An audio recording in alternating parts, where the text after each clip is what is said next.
Maayong adlaw! Ako si Luis Amanda Romilo, kauban sa akong grupo nga sila Jane Arian Barya ug Samantha Nicole Vega. Uban ka namo sa among pagsuhid sa habagatang bahin ng Pilipinas, amihan ng Mindanao.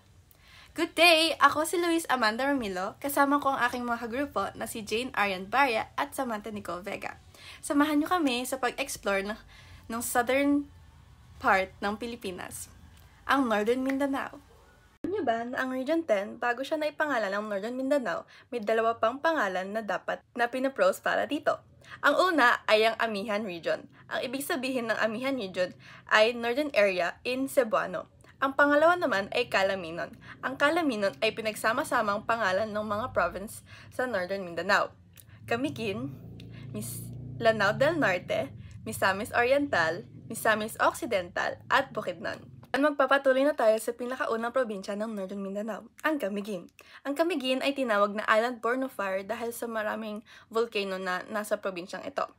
At dahil tinawag din itong Island Born of Fire dahil sa mga volcanic eruptions na nangyari noong mga sinaunang panahon na nag-shape ng probinsya. Alam niyo ba na ang Camiguin ay isa sa mga pinakamaliit na island province sa Pilipinas? Second to the smallest. Ang main language ng mga Camiguinon ay ang Cebuano or Kinamiging.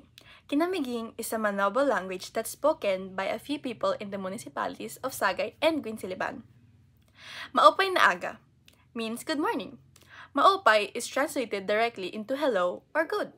Ano nga ba pumunta sa Camiguin? Sa Camiguin, to get to Camiguin from Manila, you can take a flight to Cebu or Cagayan de Oro City and then connect to Camiguin. Sunlight Air offers a direct flight from Manila to Camiguin on select dates. Pwede kang bumili ng tickets nila sa website nila, Sunlight Air. Pwede ka rin naman kumuha ng flight from Manila to Cebu or Cagayan de Oro City. Ang papuntang Cebu is scenic and includes views of the chocolate hills of Bohol, White Island, and the volcanic mountains of Camiguin. Marami nga kasing volcano ang Camiguin. Upon landing sa Cagayan de Oro, mayroon dalawang pier na pwede mong puntahan. Ang una ay Macabalan Pier na nasa city lang ng Cagayan de Oro at ang pangalawa ay Balingoan Pier na 1 hour away pa from the city. So, if gusto mo pang maglibot, pwede ka punta sa Balingoan Pier. Isa sa mga pinakasikat na festival na nangyayari sa Camiguin ay ang Lanzones Festival. Ang Lanzones Festival ay ginaganap during 3rd week of October. Ito ay 4-day celebration which includes cultural shows, street dancing, and a beauty pageant centered around the fruit that Camiguin is famous for, ang Lanzones! Camiguin is known for its craftworks and folk dances such as the Spanish dance, Pandango sa Ilaw, and Tinikling, which are often showcased habang sa festival ng Lanzones. Isa pa sa mga festival na nangyayari nga pala sa Camiguin ay ang May Festival. Ito ay isang month-long fiesta in celebration of the towns and barangays of Camiguin. The month's highlights include searching for the Rose of May as well as the Santa Cruzan. Moving on sa Camiguin White Island and Bantige Island. Sa Camiguin White Island, 75 pesos environmental fee para makapasok dito. Visiting hours ay between 5 a.m. to 4 p.m. Sa Bantige Island naman, 75 pesos din ang environmental fee, 187 boat fee per person, 150 ang cottage, at 300 pesos ang tour guide and snorkeling fee. Good for 4 packs na siya. Napuntahan namin sa Camiguin ang isa sa pinakamagandang isla na narating ko. Ito ang Bantige Island. Pero bago yan, sinundo muna kami ni Wishley, ang aming pretty tour guide for today. Follow niyo siya, ang gaganda ng mga contents niya. Bago kami magpunta ng Bantige Island, pumunta muna kami dito sa White Island. Mga 10 to 15 minutes away lang siya from mainland. Pero bago kayo makarating dito, kailangan niyo muna magbayad ng 550 pesos para sa boat good for 4 packs. Tapos 75 pesos each naman para sa environmental fee. Inagahan talaga namin pumunta dito para wala masyadong tao at hindi sobrang hangin para makapagpalipad kami ng drone. Sobrang ganda ng view dito, lalo na at nakikita yung mga bundok ng Camiguin sa background. After almost 2 hours, bumalik na kami sa mainland kasi medyo mahaba-habang biyahe pa daw pa Bantige Island. Kumain din muna kami ng almusal dito tapos uminom kami ng sikwate para busog habang bumabiyahe. Nag-rent nga pala kami ng tricycle na masasakyan namin papunta sa port Pamantige. Nasa 350 each ang singil sa amin, balikan na. Pagdating namin sa port Pamantige Island, nagbayad kami ng 750 pesos pesos para sa boat, tapos 75 pesos each naman for environmental fee. Nasa boat pa lang kami kitang-kita na namin ang ganda ng Mantigay Island. Sobrang puti ng buhangin at ang linaw ng tubig. Pagbaba niyo sa isla, may konting orientation muna, tapos dito na din kayo pwedeng mag-rent ng table and chairs. Siguraduhin niyo palang busog kayo o may dala kayong pagkain pag nagpunta kayo dito, kasi walang mabibilhan ng pagkain dito sa isla. Sobrang ganda ng isla na to, sobrang linaw ng tubig at ang puti ng buhangin. Perfect din pala tong place na to for free diving at snorkeling, kasi pwede ka makakita ng mga pawikan at magagandang corals. Pero need yung magpa-guide sa boatman nyo para safe, kasi medyo malakas ang agos ng tubig dito. Dahil sinulit namin ang 3 hours sa isla, nagutom kaming lahat pagbalik ng mainland. Mount Hibok-Hibok ay isang stratovolcano. Isa ito sa mga active volcanoes and kaparte ito ng Pacific Ring of Fire. Dumudulog at tinatawag na tayo ng bundok.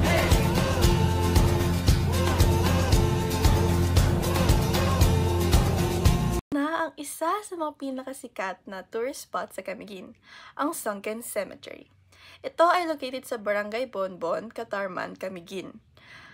Ang dahilan kung bakit ito ay nasa ilalim na ng tubig is dahil ang Mount Vulcan erupted years ago, causing parts of the island to submerge beneath the ocean. Ang makikita dito ay ang giant clams, coral reefs, and the old cross marker sa ilalim ng dagat. If you want to see the cross up close, may 150 boat ride, good for 4 packs na. And pwede ka rin mag-dive and snorkel to see ang mga giant clams and coral reefs. Ang snorkeling fee ay 100 per packs. Ang guide ay 150 per packs. Hindi ka pwede mag-dive ng walang guide, and ang snorkeling gear rental naman ay 50 per person. Huwag muna tayong umuwi.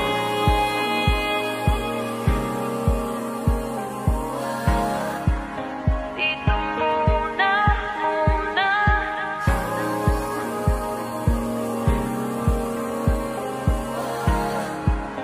Ay ang Tuasan Falls. Ang Tuasan Falls ay maganda if gusto mo mag-trekking or mag-enjoy sa mga falls. Ito ay may 75 pesos na environmental fee.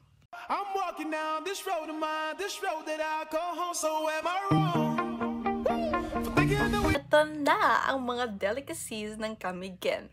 Ang pastel de Camiguin ay isang pastry bun, isa siyang sweet bun na filled with flavors like ube, yema, makapuno, or iba-ibang flavored fillings na kahit anong gusto mo. Cookies and cream, meron yan sila. Next naman ay ang surol. Ang surol is a type of ginataan that consists of the province's native chicken, stewed in coconut milk, and cooked with ginger, Mexican oregano, chilies, and tomatoes. So if mahilig ka sa chicken and sa coconut milk, try mo na to.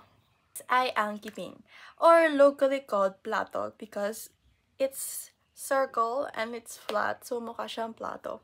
Ang kiping ay isang crispy thin wafer made from cassava that's been grounded and mixed with water before being fried and drizzled with latik. Alam niyo naman ang latik, di ba? If hindi, latik is a sweet coconut sauce caramelized to perfection. Latik minsan nilalagay yan sa mga suman, and in this case, nilalagay din siya sa kiping. Of course, hindi mawawala ang Lanzones ice cream. Dahil nga, ang lanzones ay by season, minsan mahirap manghanap ng lanzones sa probinsyang ito, may ginagawa silang way para matikman mo pa rin ang lanzones ng Camiguin. Ito ang Lanzones ice cream! Lanzones is considered to be Camiguin's most popular fruit, but it only grows once a year around the island. Seasonal nga siya. So, nahihirapan ang mga turista na hanapin ito at tikman during off-season months. But, ayun nga, gumawa siya ng paraan para matikman mo pa rin ang masarap nilang lanzones by making it an ice cream.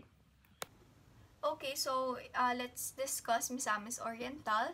So, Misamis Oriental is known as the industrial hub of the Northern Mindanao dahil isa siyang major center for industry and manufacturing in Northern Mindanao. So, yung province daw, isa siyang part ng Cebu dati na naging distinct entity during or under the Spanish rule in 1818. So, yung location daw made it strategic site during the American and Japanese occupation na nagpe-play ng significant role in the Philippine resistance during nung World War II. So, yung Misamis Oriental's strategic locations allow it to qualify as the center of industry, trade, and commerce in the region. So, today, there are already 37 major industrial and manufacturing firms na nagbe-base sa Misamis Oriental. Okay, so ang pag-uusapan naman natin ngayon ay ang vibrant or magagandang festivals na may offer ng Misamis Oriental. Isa na dito ang Cuyamis Festivals na hiniheld during or every January. Isa siyang tribute sa province-thriving coconut industry. So, ang word na Cuyamis daw is nagre-refer as an early variety of an coconut that is once an abundant sa place nila. So, yung festival is nagsa-showcase ng economic and cultural importance of coconut through the colorful street dancing, culinary competition, featuring coconut-based dishes, exhibits of coconut products. So, hindi lang siya basta-basta celebration ng agriculture, but isa siyang opportunity para ma-promote yung local talent and creativity na meron ang mga taga-Misamis Oriental. And another festival na meron sila is celebrate during December, which is the Kasadya Festivals. And nagbe-bring siya ng holiday spirit into life. So, itong festival na ito is nagfe-feature daw siya ng lantern parades, symbolizing hope and unity, and various Christmas-themed activities, including the musical performances and the light displays. So, yung event to is nagpo-foster ng sense of togetherness among the community. So, that is making it a joyful and meaningful celebration. So, yung both festivals is nag-highlight ng vibrant heritage and unity of Misamis Oriental while boosting tourism and local pride. Ngayon, may ipapakita na sa inyo ng Misamis Oriental ang pinagmamalaki na lang mga magagandang tanawin or mga landmarks na may offer ng kanilang probinsya. So, isa na dito ang landmark na Divine Mercy Shrine. Isa siyang famous landmarks in Misamis Oriental na makikita sa El Salvador City. So, isa siyang 50-foot statue ng Divine Mercy Christ na nag-o-offer ng panoramic views ng Makalahar Bay.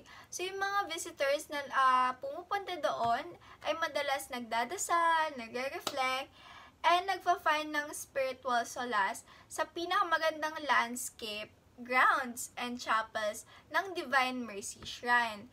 But if you like history, may mga offer din sa inyo ang Misamis Oriental, which is the Macahambos Cave. Isa siyang must-visit destination if you like to go in Misamis Oriental. Isa siyang battleground during the Philippine-American War, which is nakamit ng Philippine forces or the Filipino forces na achieve nila yung rare victory in the 90s. So ngayon, yung visitors ay makakapag-explore sa caves, natural rock formations, and nag-o-offer ng glimpse ng areas, vegetations, and the rich history. So if you like thrills naman or adventure, meron naman silang may offer din sa inyo, which is the Dahilayan Adventure Park na naglo-locate sa Courier Highlands near in Bukidnon. So, nag-offer siya ng wide range ng activities, including the Asia's longest dual zip lines spanning in 840 meters and offering breathtaking views of surrounding forest. Pero meron din silang parks na merong obstacle courses, ATV rides, and a track, making it exciting destinations for family and adventure lover alike. So, yung diverse attractions na nag-highlight sa Misamis Oriental, nagbe-blend siya ng spiritually, history, and adventure, ensuring the visitors would leave na may mga unforgettable memories with their loved ones or makikita nila ang kagandahan ng Misamis Oriental. At hindi magpapatalo ang Misamis Oriental pagdating sa delicacies. So, meron silang may offer na pastel de Cagayan o isa siyang sweet bread filled with sweet yama and the binaki or the steamed corn dessert. So, marami pang may offer ang Misamis Oriental ng mga dishes and delicacies, pero itong dalawang ito ay isa sa mga kaya nilang may offer, isa sa mga sikat na pagkain sa kanila. So, hanggang dun lang ang pagpapakilala ko sa Industrial Hub ng Northern Mindanao. Yun lang. Dito ako ulit at ngayon naman ating tatalakayin ang Cagayan de Oro City. Ang Cagayan de Oro City ay capital province ng Misamis Oriental. Alam mo ba, it is known as the City of Golden Friendship and the whitewater rafting capital of the Philippines. At City of Gold.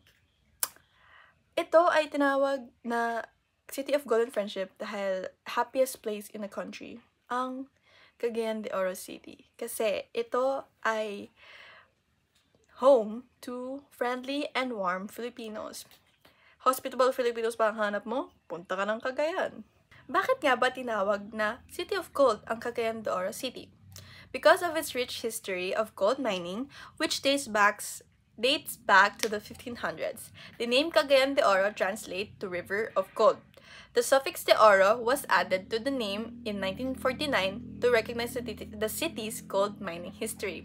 Bakit nga ba river? Dahil nga ang Cagayan de Oro ay home to the white water rafting rivers na pwede mong bisitahin at tatalakayin din natin yan mamaya. Ngayon, tatalakayin natin ang mga festivals na ginaganap sa Cagayan de Oro City. Ang Higalay Festival ay a week-long festival that takes place every year on August 28, the feast day of the city's patron saint, Saint Augustine. The festival features a variety of culturally rich events, such as, syempre, ayan na ang mga folk dancing, ang mga parade, ang colorful costumes nila. Syempre, meron din yung fashion show or contest, sa mga ganon. Higalay Festival Market naman ay same week din ginaganap ng Higalay Festival. It is a celebration of the city's culture and community spirit that takes place from August 9 to 31. So, it's like a whole month long din yung festival market nila.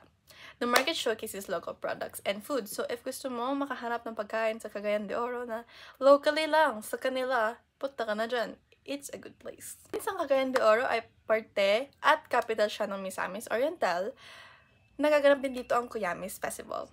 This festival, as well, every second week of January. Ginaganap siya every second week ng January, which is, I think, naganap na or ginaganap na ngayon.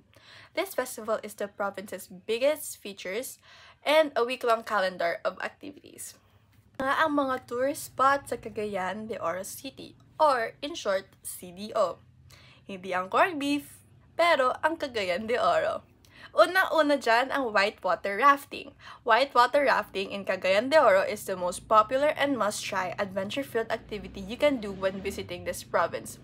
In this recreational activity, your group will be riding a raft that will navigate Cagayan de Oro River. So if mahilig ka sa mga water activities, try mo na to. You'll be treated to stunning views while getting splashed on by the water as you paddle.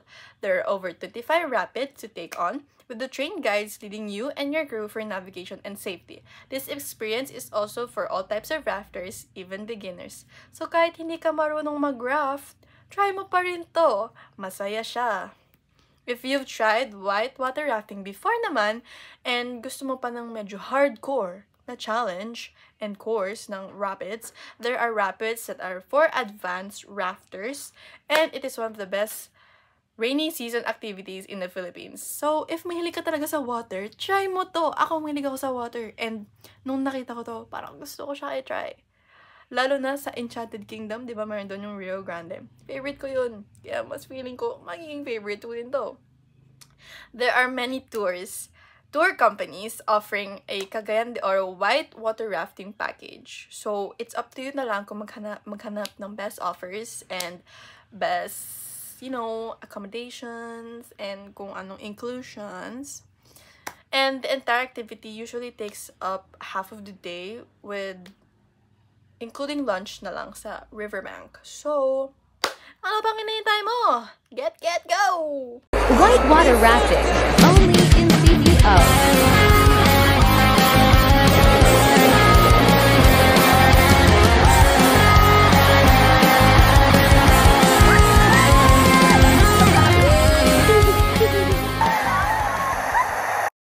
naman mahilig sa mga hardcore water sports activities, punta ka sa Mapawa Nature Park.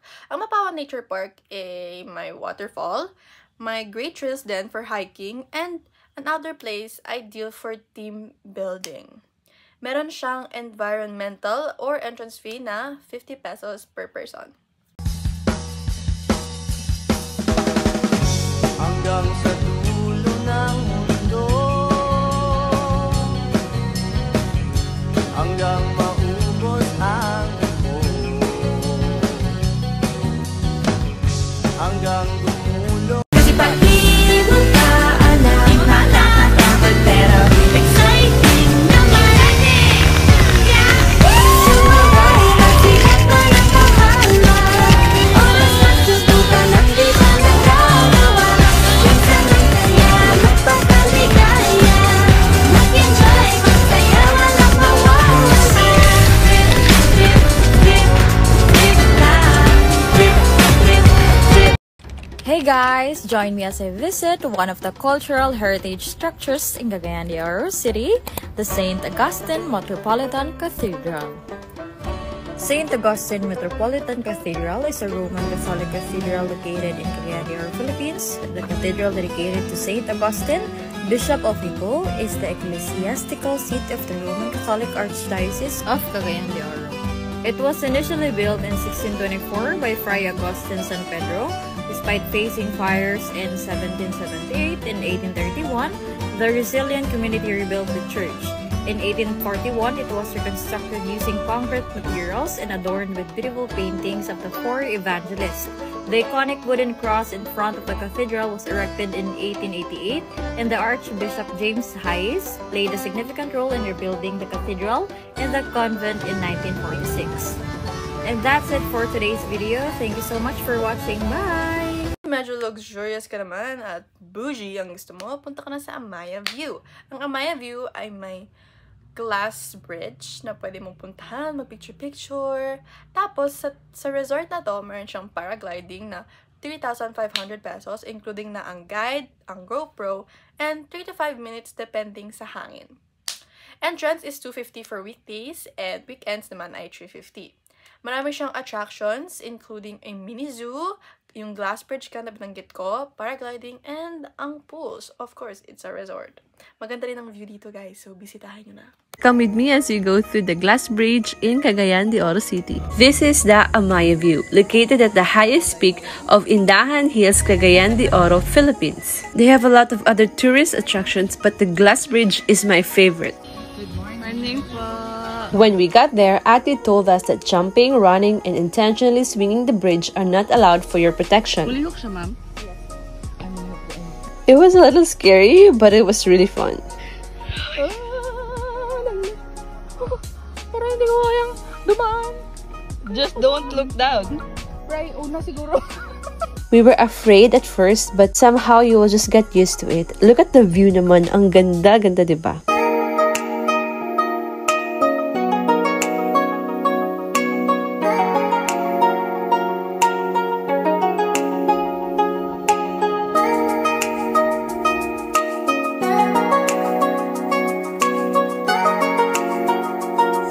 Stay tuned for part 2 as I'll share all of the animals I've met in the Noah's Ark, still in the Amayas View. On sa delicacies ng Cagayan de Oro City, meron tayong binaki. Binaki or pintos is derived from the Spanish word binaki, meaning come here.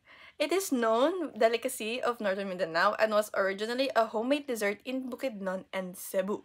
So, mahahanap din talaga siya sa Northern Mindanao, like the whole area.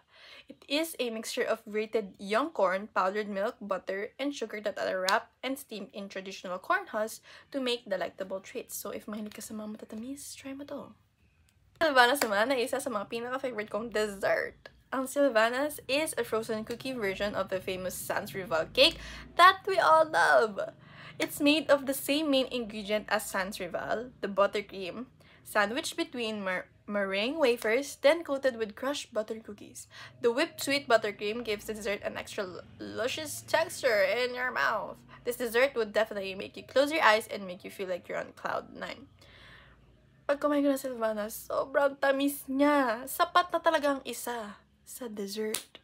pag kumain ka ng marami, ay, baka magka-diabetes ka pa. One of the stores that makes the best Sylvanas is Pane e Dolci. In fact, Sylvanas became known to Cagayannons and even to its neighboring cities only when Pane e Dolci started selling them. So, ano bang hinihintay mo? Tumikim ka na ng Sylvanas. Last but not the least ay Nanay Chaleng's Moron. Moron is one of Cagayan de Oro's most famous delicacies offered to both local and foreign tourists. It is similar to suman. If alam nyo ang suman, I'm pretty sure alam nyo naman. A native delicacy offered not just in Eastern Visayas but also in the whole of Mindanao region. Moron is made from grounded glutinous rice mixed with sugar and coconut milk. Its original and most famous variant is the chocolate moron. It is gyrated with melted chocolate or tablaya powder, which makes it distinct from the regular suman. It's made even more special with its additional ingredients of cheese, vanilla, peanuts, and even mango. Its ube flavor is a must-try too. So, moron ay favorite ko, which is yung chocolate moron talaga. Pero, parang gusto ko rin itry yung Nanay Chaleng's moron na may ube. Ano yun? Mayroon pang vanilla and cheese and mango. So, if you like moron, if you like suman, try mo na. Okay, so tutungo naman tayo sa Iligan City. Iligan City is also part of the Northern Mindanao, which is known as the City of Majestic Waterfalls kasi dito lang naman natin matatagpuan ang 20 spectacular waterfalls in the Philippines, including our Maria Cristina Falls, the iconic one na kilalang kilala natin at isa sa mga pinakamagagandang waterfalls in the Philippines. Pero marami pa rin tayong waterfalls including the Tinago and Membalot Falls na major tourist spots in Iligan City. So let's have a background history, background information kung saan ba nanggagaling ang word Iligan. So, pinaniniwalaan nila na nagmula ito sa Visayan or Maranao word ilig, meanings to flow, signifying the abundance of rivers and waterfalls in that certain area. So, historically, yung Iligan City daw was a small coastal settlement during the pre-colonial era, thriving due to its strategic location and natural resources. So, over time daw, naging siyang melting pot ng different kinds of cultures like Cebuano, Maranao, Higaonon, and Christian settlers, fostering different kinds of harmonious and vibrant community known for its hospitality and industrious spirit. And yes guys, kung tatanungin nyo, di ba part ng Lanao del Norte ang Iligan City? Yes, part siya ng Lanao del Norte, but administratively independent siya sa province. So, it is classified as the highly urbanized city or the HUC in the Philippines, which means it is governed independently from Lanao del Norte, including its local government and finances. Pero despite sa political independence ng Iligan City, nagsiserve pa rin siya as an economic and cultural hub for the region and maintains strong historical and social ties with the surrounding areas of Lanao del Norte. I-discuss naman natin ngayon yung festivals na meron ang Iligan City. So, ang Iligan City, meron silang celebrate during September or the whole month of September, which is the Yandi Festival. So, the Yandi Festival, isa siyang grand celebration na nag-honor sa patron nila, which is Saint Michael the Archangel. So, kilala naman natin si Saint Michael the Archangel as the powerful warrior of God. So, nakikita daw nila si Saint Michael the Archangel as the protector and the leader of the Christian tradition. Kilala naman natin siya as a powerful warrior. So, si Saint Michael lang naman ang nag-beat sa evil na nagsisimbolize ng strength, courage, and faith. So, yung mga qualities na nabanggit ko, nag-resonate siya with the people of Iligan, who see him as yung guardian ng community nila. So, itong devotion daw kay Saint Michael, nag-start daw siya nung Spanish colonial era or the Spanish colonial period nung dumating daw yung Christian missionaries na nag-introduce daw ng Catholic faith na nag-associate ng saints with the local settlements. So, like the other festivals, nag-features itong festival na ito ng street dancing, cultural presentation, religious rituals, and the pagkanaog or the traditional religious reenactment. At tayo dadako sa ipinagmamalaki ng Iligan City ang kanilang landmarks or the tourist spots. So, isa na dito, ang pinagmamalaki nila at ang iconic Maria Cristina Falls or ang tinatawag nating Twin Falls. It is standing at 98 meters high. It is powerful and breathtaking waterfalls fed by the Agus River. So, it is a vital source of hydroelectric power supplying energy through Agus hydroelectric plant. So, it is surrounded by greenery, and the falls itself offers a magnificent sight and symbolizes the natural beauty and industrial importance of the region. And yes guys, yung PowerPoint na makikita nyo yung picture sa PowerPoint, this is not made by the AI, pero ito yung totoong Maria Cristina Falls na makikita mo sa totoong buhay. So, let's proceed sa other falls na may topic ko, which is the Tinago Falls. So, ang Tinago Falls lives up to its name, which means hidden in Cebuano. So, this enchanting waterfalls cascades down in 73 meters down to a stunning blue basin-colored falls, creating a serene and magical swimming pool. Reaching Tinago Falls, nagre-require siya ng over 400 steps, pero yung effort mo is marirewardan ng pinakamaganda at maaliwalas na surroundings. It is popular destination sa mga tourists and locals na nagsisik ng peaceful retreat or rest. Lastly, we have the Mimbalot Falls. Mimbalot Falls is another gem of Iligan City. It is known for its accessible and beauty-friendly atmosphere. So, it is a multi-tiered waterfall and cascades gently over rock formations, creating a shallow pool perfect for wading and enjoying nature. So, yung falls are part of Iligan Paradise Resort, where visitors can relax, picnic, and try adventure activities like ziplining. So, its charm lies in simplicity and refreshing experience that it can offers. Okay, so hindi mawawala sa mga provinces or sa mga cities na mabibisita natin yung mga delicacies na ipinagmamalaki nila.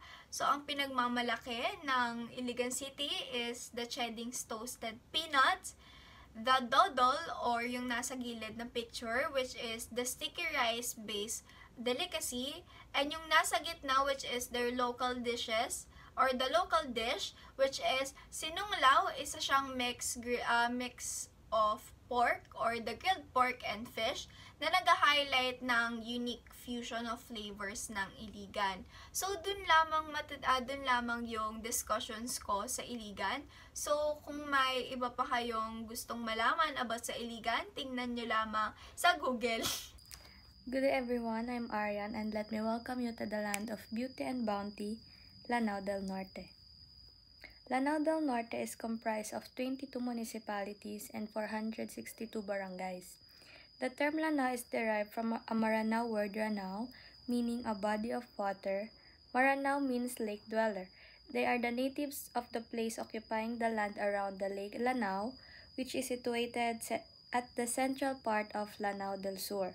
Lanao applies to the entire area before its division. When it was divided into two provinces, the southern portion became Lanao del Sur and the northern part became Lanao del Norte. Tubod is the capital of Lanao del Norte. The ecologically rich province of Lanao del Norte is synonymous with the abundance and unspoiled natural beauty.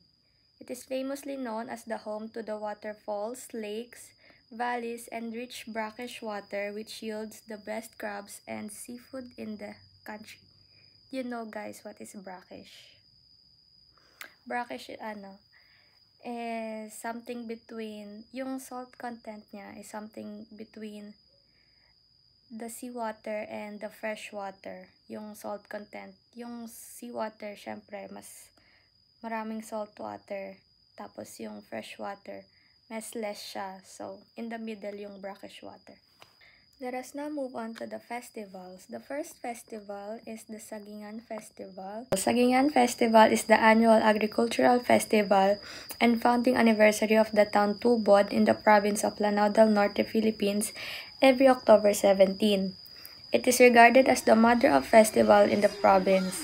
A grand presentation of 52 varieties of banana as a major source of the town's array of agricultural products highlighted with street dancing and a tableau presentation of the growth of the banana industry in the municipality. Sagingan Festival narrates a two-bod folktale. The story revolves around the Sultan who possesses the giant puso ng saging and rules over a town blessed with abundant banana harvest until an evil encanto threatens the land. The story showcases a rhythmic dances and collaborative efforts of the Gadtunong, townspeople, warriors, and even monkeys to help the Sultan reclaim the land from the malevolent encanto. The participant in this event wears costume made of banana. Next, we have the Sagayan Festival. It is a major event every July in the province of Lanao del Norte. It is a war dance of Maranao portrayed in dramatic fashion steps of their hero Prince Bantugan took upon wearing his armaments, the war he fought and his subsequent victory afterwards. Warriors would carry a shield with shell noisemakers in one hand and double-bladed sword in the other, attempting rolling movements to defend their master. The Sagayan Festival is also known for its Sagayan Dance, which is a reenactment of the Battle of the Maranao warriors. Participants dress as warriors wearing elaborate armor, feathered headgear, and traditional swords and shields. Next naman guys is the Alimango Festival. Alimango Festival, also known as Crab Festival, is an annual seafood festival and founding anniversary of the town of Lala in Lanao del Norte, every March 22. Its central focus is the abundant harvest of crabs. Constituent barangays participate in this town-wide week-long event. One of the festival's highlights is the crab race, where participants bet on which crab crosses the finish line fastest. During the Alimango Festival, visitors can sample tons of local delicacies made from mud crabs such as crab adobo, crab soup, and crab cakes. Participants in the Alimango Festival wear colorful crab-inspired headdresses and costumes. Let us now move on to the food delicacies of Lanao del Norte. First treat that we have is pakbol. It is a Maranao delicacy and traditional snack that originates from Lanao del Norte and other areas of Mindanao. Kung paano siya gawin guys, ganito, tuturo ko sa inyo. Just in case gusto nyo rin gawin, kasi interesting naman talaga siya. So, first is the cassava root. Babalatan siya, tapos i-grate siya, tapos kailangan siyang pigain para mawala yung juice niya, yung tubig.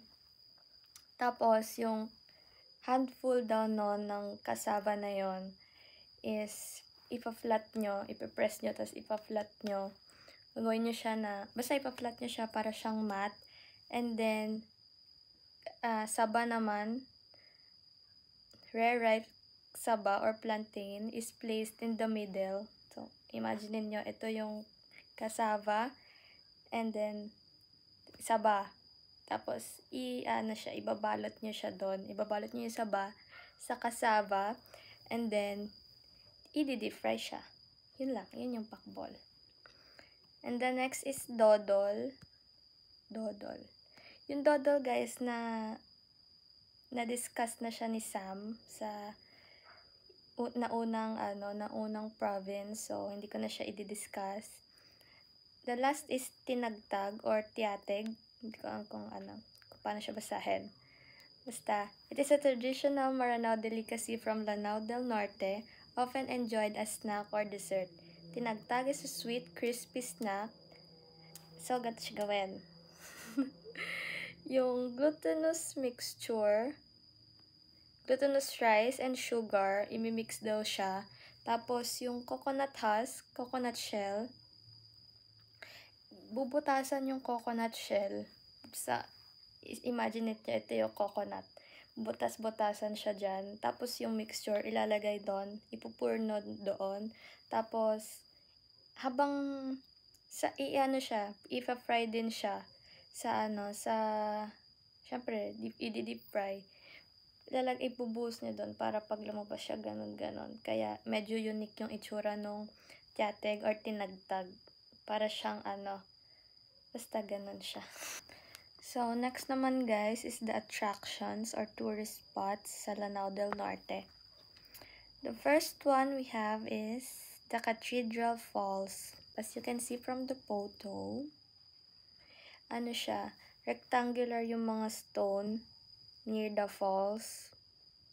35 feet yun yung waterfall, and kaya siya natawag na Cathedral Falls kasi nire-resemble nito yung pipe organ na usually played sa mga churches, nakikita sa mga churches, yung mga parang instrument. Unique siya guys kasi pa squares, pa rectangle yung mga nakapaligid dun sa tubig mismo. The next one is Jardín de Racma. It is located in their farm tourism center and is popular due to its colorful multi-layered gardens.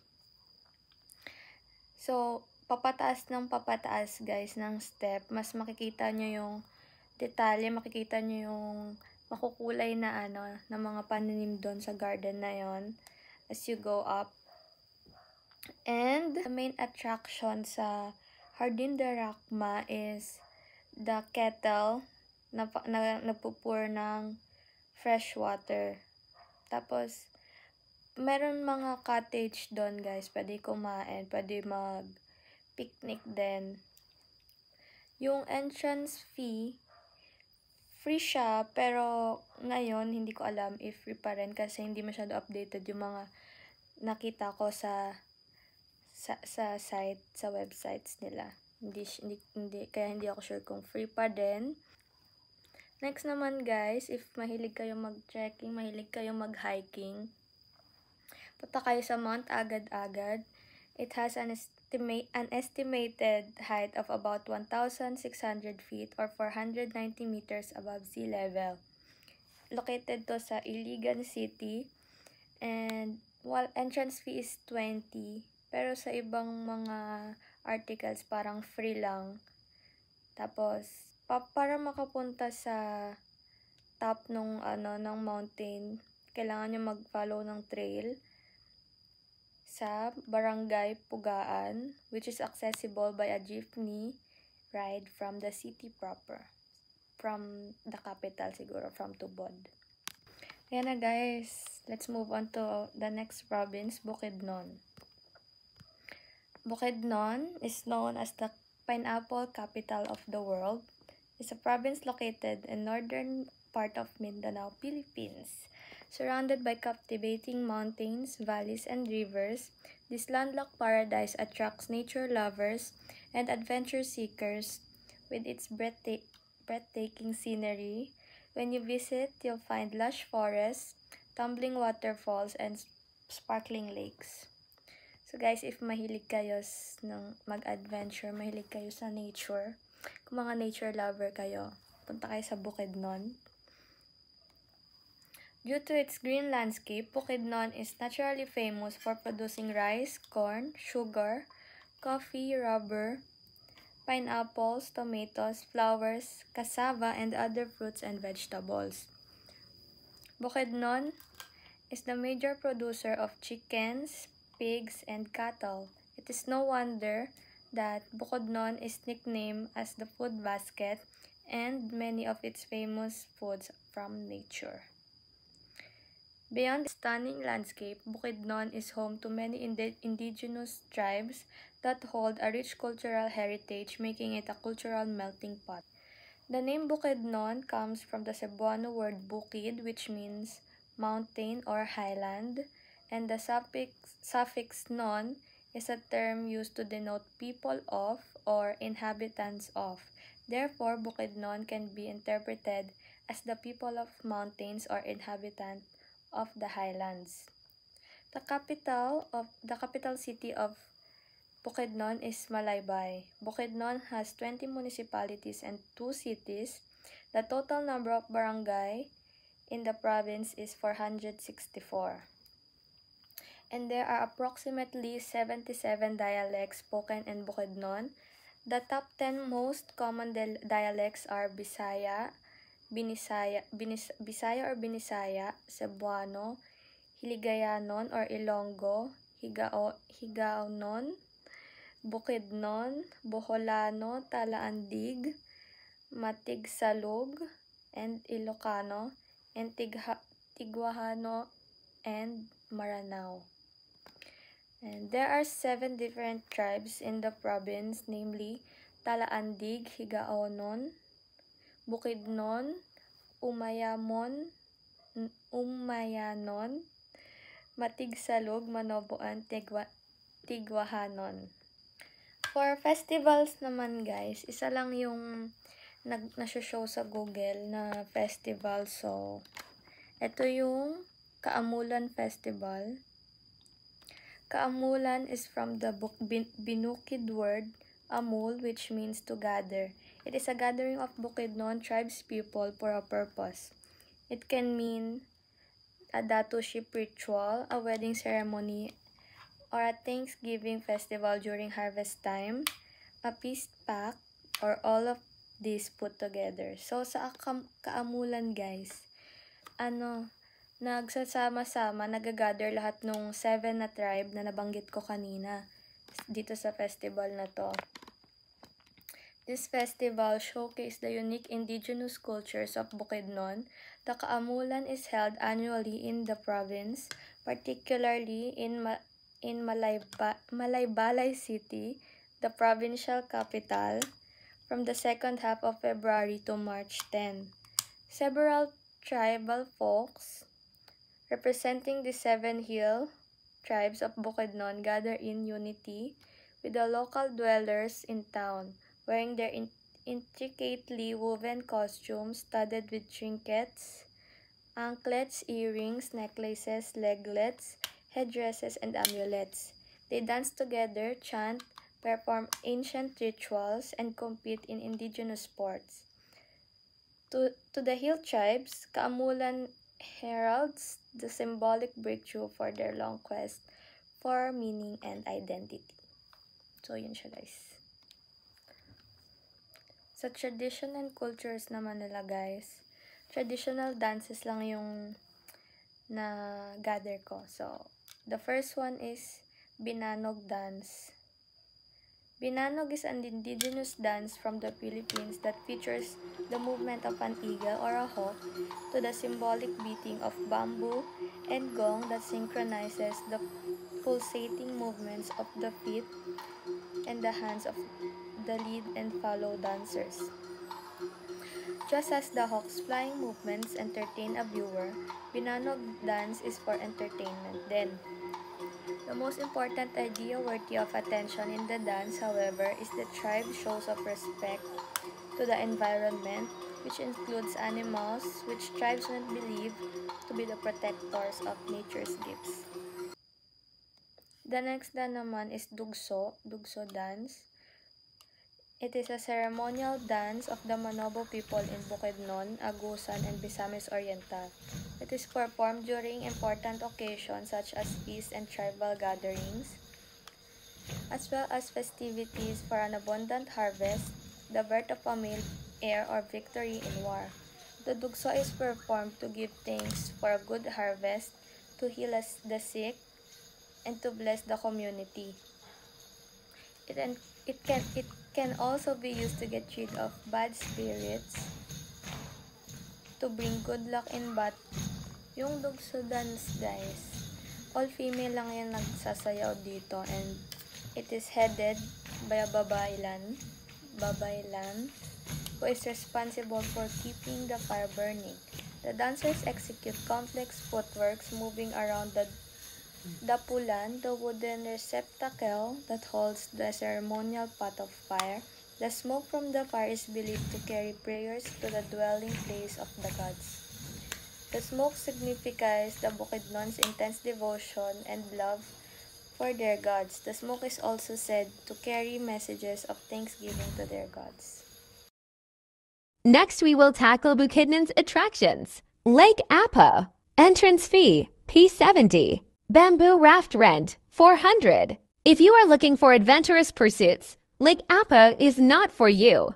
But if you are looking for some quiet time or a simple picnic, this place is perfect. Lake Apa boasts a picturesque natural beauty with clean, deep, blue-green waters, and a lovely backdrop of hills and greenery. How to get there? Go to Farmers Market and take a habal-habal directly to Lake Apasidioloa, Barangay Guinururan. Next attraction is the Communal Ranch, the only state-owned ranch in the Philippines. Di mo kaya. Entrance fee is 70 pesos. The Communal Ranch is located in Impasugong, Bukidnon. Communal Ranch of Impasugong, Bukidnon is known for the home of the country's finest cowboys. The Communal Ranch picturesque landscape and its combination of brown and green colors make the place more cinematically spectacular. The ranch has a New Zealand vibe. As you can see sa photo, ang ganda talaga niya, guys. Ang ganda dun mag-picture-picture. Ayan. Aside from the mountain backdrop, a conspicuous man-made pond on the ranch is the perfect picture spot for tourists. Sa ranch na yun, guys, pwede kayo mag horseback riding and mag-picture. Sa horseback riding, cost 250 per hour siya, guys. And hahayaan nila kayo i-ride yung horse on your own, pero tuturuan nila kayo paano i-control. Tapos pag alam mo na kung paano kontrolin yung horse, i-allow ka nila na i-ride it alone. Next is their food delicacy sa Bukidnon. First is binaki, na nabanggit na rin siya ni Sam from previous provinces, so hindi ko na rin siya i-discuss. And sinuglaw, kasama din yun sa na-discuss na ni Sam, so hindi ko na rin siya uulitin. At hindi naman magpapatalo ang Misamis Occidental sa kanyang ganda at natural resources na maipapakita. So, ang province is kilala sa pagiging abundant sa aquamarine products, including shrimp, crab, shellfish, and prawns na naging key player sa seafood industry. So, meron siyang long coastline na nagsiserve as the shrimp spawning ground na nag-contribute sa province growing reputation as a hub of aquaculture or aquamarine products. So, historically, yung province daw is naging tahanan ng Subanan people. Ito yung mga earliest settlers nila sa place na yon.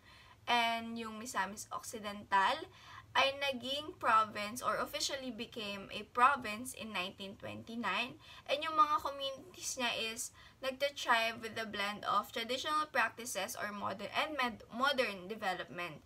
So yung province is also a rising ecotourism destination na nag-offer ng pinakamagandang beaches, waterfalls, and other natural wonders na nakaka-attract ng visitors na naghahanap ng relaxation and adventure. And yung location daw ng Misamis Occidental ay malapit sa major ports ng Northern Mindanao na naging convenient or naging easy gateway for trade and tourism. Ano nga ba ang festival na meron ang Misamis Occidental? So, meron silang festival, tawag ay Subayan Keg Subanen Festival. Isa siyang annual cultural event sa Misamis Occidental, particularly sa Ozamis City, na nag-honor ng rich heritage and traditions ng Subanen tribe na original settlers ng probinsya. So, yung Subayan Keg Subanen daw ay nag-translate sa Way of Subanen. Isa siyang tribute sa tribe's way of life and their connection to nature and their spiritual belief. Like the other festivals, ang may offer naman ng Subayan Keg Subanen Festival ay traditional dances and music, street dancing parade like the other festivals, cultural rituals, exhibits and demonstrations, beauty pageants, storytelling sessions, and eco-cultural awareness. So, ang Subayan Keg Subanen Festival is more than just a celebration, but it is a living museum ng Subanen tribe's history and culture. So, nagsiserve siya as a reminder na importante na i-embrace natin and i-preserve natin yung indigenous traditions kasi nagbabago-bago din, pero kailangan natin siyang ipasa sa future generations. At tayo naman ay tutungo sa pinagmamalaki ng Misamis Occidental na tourist spots. So, isa na dito ang Hoyohoy Highland Park and Shrine sa Tangub City. And it is famous sa breathtaking highland views and sa serene environment na makikita dito. So, ang features ng park na ito ay isang stone chapel and shrine which have become significant attraction sa mga visitors and key travelers dito. So, ang Hoyohoy is not just a tourist spot but a place for reflection and spiritual renewal sa mga visitors na pupunta dito.